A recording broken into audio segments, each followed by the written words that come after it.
Hello student, आपका हमारे online platform पर स्वागत है। दोस्तों, आज हम एसएसटी की तैयारी में रीट मेंस की तैयारी में एसएसटी की शिक्षण विधियों के बारे में बात कर रहे हैं। तो देखिए, एसएसटी शिक्षण विधियों की थ्योरी की क्लास और कुछ एमसीक्यू की क्लास हम ले चुके हैं। उन क्लासेस को आप ज़रूर देखिए। और ये एमसीक्यू की आपकी 6वीं क्लास है। तो 6वीं क्लास लेने से पहले मैं कहना चाहूँगा, जो भी स्टूडेंट इस चैनल पर नए हैं और पहली बार इस क्लास को देख रहे हैं, तो पहले जो 5 क्लास हमने ले रखी हैं एमसीक्यू की, उनको ज़रूर देखिए, और थ्योरी की क्लास जो हमने ले रखी है उसको ज़रूर देखिए। जब तक आप उन क्लासेस को नहीं देखेंगे तो बेटर आपको समझ में नहीं आएगा। तो अपनी तैयारी को स्ट्रॉन्ग करते हुए और हम आगे का ये प्रयास कर रहे हैं कि आपको एक बेटर एजुकेशन जो है वो उपलब्ध कराई जाए।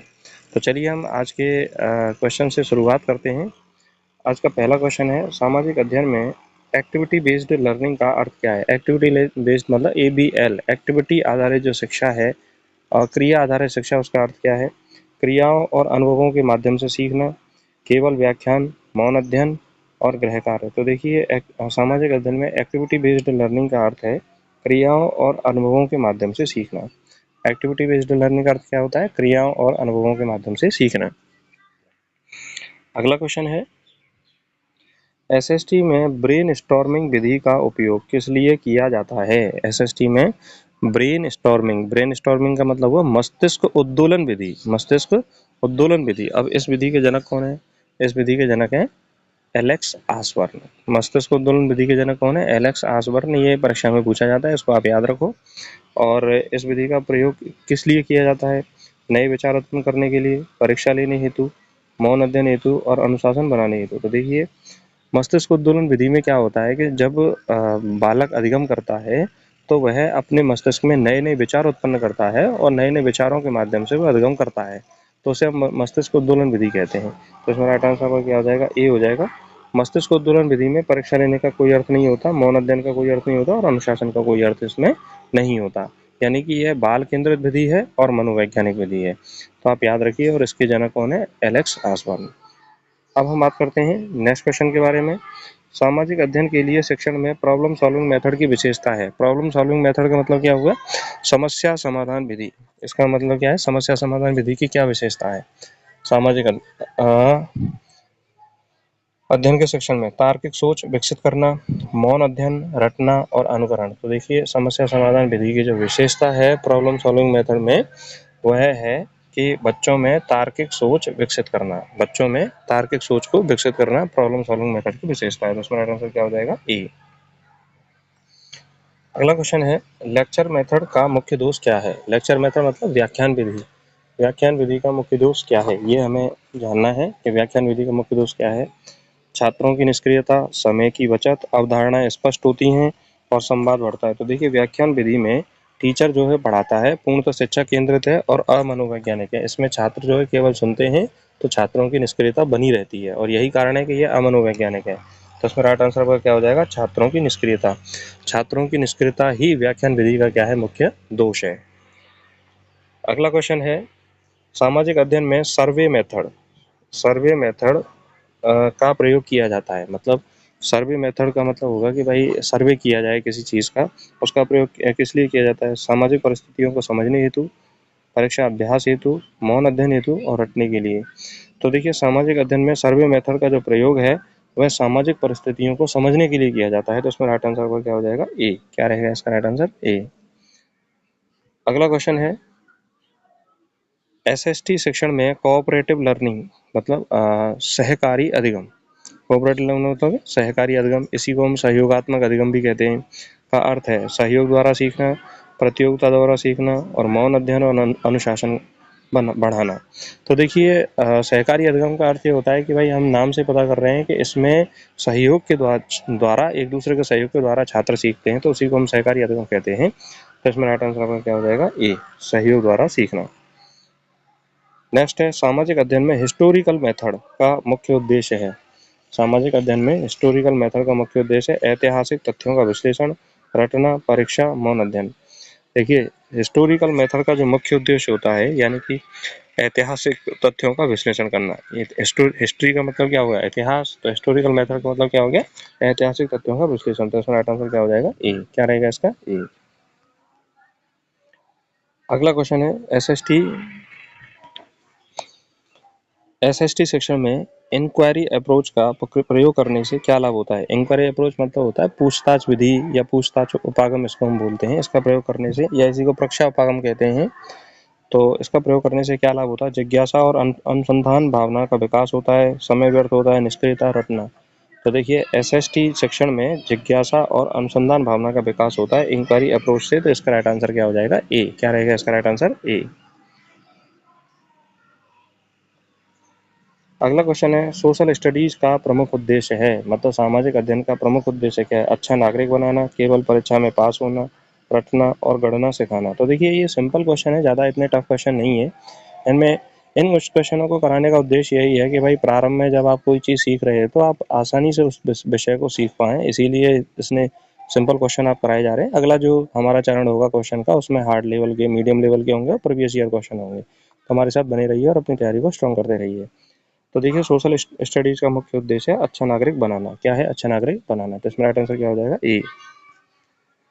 अगला क्वेश्चन है, सामाजिक अध्ययन में डेमोन्स्ट्रेशन मेथड का उपयोग कब किया जाता है। डेमोन्स्ट्रेशन मेथड मतलब ये हो गया कि भाई प्रदर्शन विधि। अब प्रदर्शन विधि का प्रयोग किया जाता है जब प्रत्यक्ष अनुभव आवश्यक हो, जब रटना सिखाना हो, जब मौन अध्ययन हो और जब परीक्षा हो। तो देखिए प्रदर्शन विधि का जो उपयोग है वह तब किया जाता है जब प्रत्यक्ष अनुभव आवश्यक हो। तो इसमें राइट आंसर क्या हो जाएगा, ए। प्रत्यक्ष अनुभव के लिए प्रदर्शन विधि, डेमोन्स्ट्रेशन मेथड का प्रयोग किया जाता है। अगला क्वेश्चन है, एसएसटी सेक्शन में केस स्टडी मेथड का प्रयोग किया जाता है। केस स्टडी मेथड का प्रयोग कब करते हैं, किसी व्यक्ति या घटना के विस्तृत अध्ययन हेतु, रटना सिखाने हेतु, मौन अध्ययन हेतु और परीक्षा हेतु। तो देखिए इतने ऑप्शनों से ही आप आसानी से ये पता कर सकते हो कि इसका आंसर क्या होगा। तो केस स्टडी मेथड का प्रयोग किया जाता है कि भाई किसी व्यक्ति या घटना के विस्तृत अध्ययन हेतु। तो अब किसी व्यक्ति या घटना के विस्तृत अध्ययन को भी क्या कहते हैं, हम केस स्टडी ही कहते हैं। तो इसमें राइट आंसर क्या हो जाएगा, ए। अगला क्वेश्चन है, सामाजिक अध्ययन शिक्षण की सर्वोत्तम विधि कौन सी मानी जाती है। अनुभवात्मक विधि, एक्सपेरियंशियल मेथड, व्याख्यान विधि, रटन विधि और गृहकार्य विधि। तो देखिए व्याख्यान विधि अमनोवैज्ञानिक है, रटन विधि भी अमनोवैज्ञानिक है, गृहकार्य विधि अमनोवैज्ञानिक है। अनुभव आधारित जो विधि होती हैं वो सबसे सर्वश्रेष्ठ मानी जाती हैं। तो इसमें राइट आंसर क्या हो जाएगा, ए। अनुभवात्मक विधि, एक्सपीरियंशियल मेथड।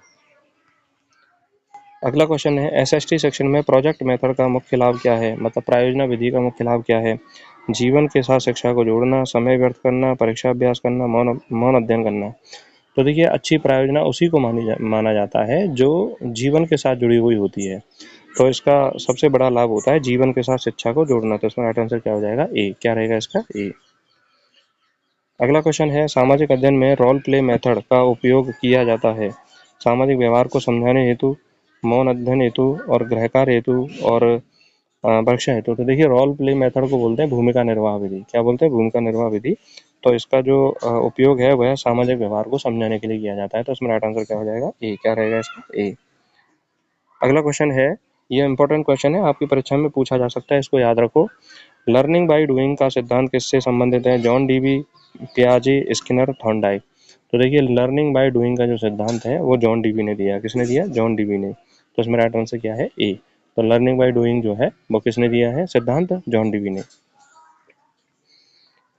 अगला क्वेश्चन है, एसएसटी सेक्शन में इंटीग्रेटेड अप्रोच का अर्थ है। इंटीग्रेटेड अप्रोच मतलब हो गया कि भाई समन्वित उपागम का अर्थ क्या है, विभिन्न विषयों का समन्वय, एक विषय पर ध्यान, परीक्षा अभ्यास और मौन अध्ययन। तो देखिए इंटीग्रेट मतलब कि भाई अलग अलग विषयों को एक साथ संबंधित करते हुए पढ़ाना। तो इसमें राइट आंसर क्या हो जाएगा, ए।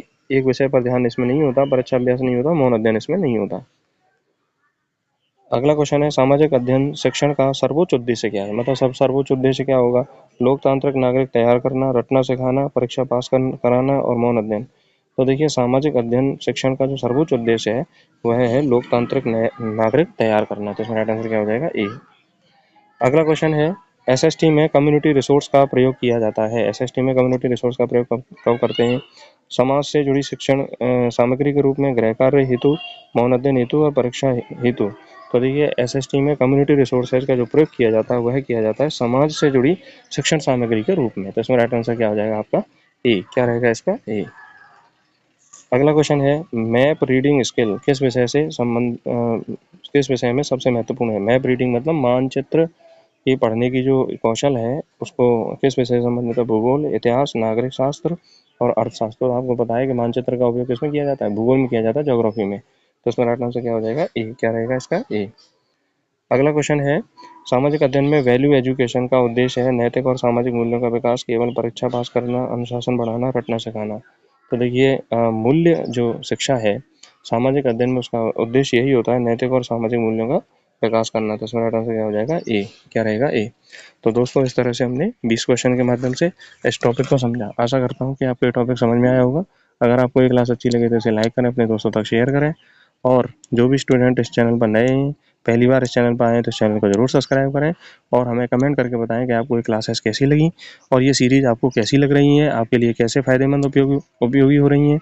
और हमारे वेबसाइट myexamcenter.in पर जाकर आप टेस्ट सीरीज़ और आप नोट्स प्राप्त कर सकते हैं और लाइव क्लासेस से जुड़ सकते हैं और अपनी तैयारी को स्ट्रॉन्ग कर सकते हैं।